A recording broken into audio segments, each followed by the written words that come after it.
Rouser, Ranking Member Norton, and members of the subcommittee. On behalf of the Transportation Trades Department, AFL-CIO, and our 37 affiliated unions, I thank you for this opportunity. As America's largest transportation labor federation, TTD proudly represents the majority of public transportation workers in this country.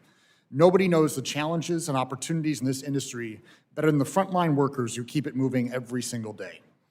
As Congress prepares to craft the next surface reauthorization, it faces a fundamental choice: continue treating workers as an afterthought, or recognize them as essential partners in building a transit system worthy of America's future. The upcoming service bill must address the scourge of violent assaults on transit workers. For over a decade, transportation labor unions have sounded the alarm about the epidemic of assaults on transit workers of all kinds. Bus drivers, subway operators, and commuter rail workers have all experienced it. The number of assault-related injuries in U.S. public transit rose by 232% in the last 10 years. In December, ATU member Sean Yim, a Seattle bus driver, was beaten and then murdered by a passenger who escalated a dispute over an open window. In February, a bus in Madison, Wisconsin crashed during its route after a passenger's relentless pushing and shoving of the operator.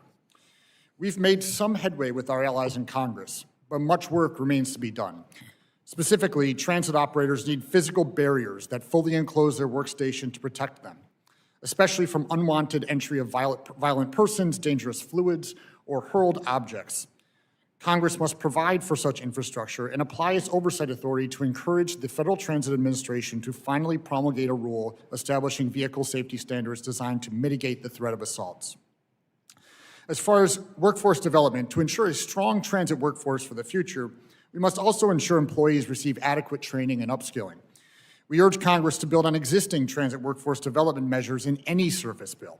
For example, the low-no emission bus grant program in the infrastructure law is a great program that requires 5% of funds be used for workforce development.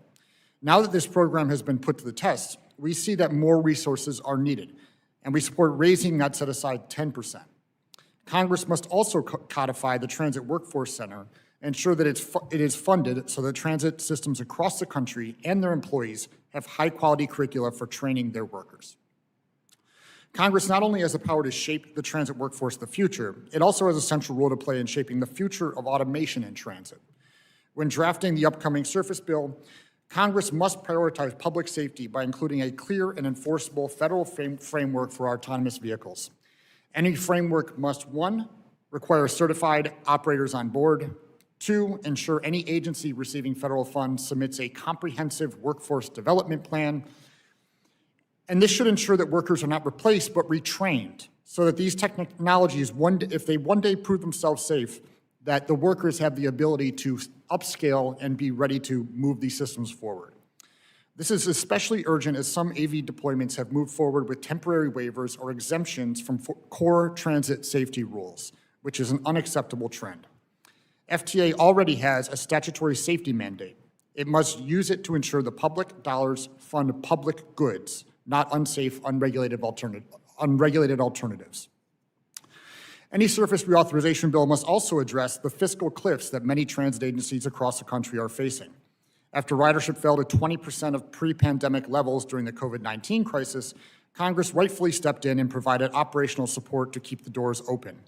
This helped essential workers get to their essential jobs and retained operational capacity for when our systems fully recovered after the pandemic. Now, ridership has recovered about 85% of its 2019 levels, and that is worth celebrating. But recovered ridership alone won't be enough to protect this public good. Congress must amend federal funding programs to restore the flexibility that would allow transit systems to keep their service running, improve reliability, and address this public safety crisis. This involves opening federal funds up for operations use instead of keeping the current restriction on capital projects. Giving agencies better access to operational support would empower them to make much-needed safety investments, like installing physical barriers to protect the operator workstation, expanding the presence of law enforcement, and other physical improvements like more effective cameras and better fare gates. We are confident that the upcoming surface bill is an opportunity to improve safety and service across our transit systems, large or small.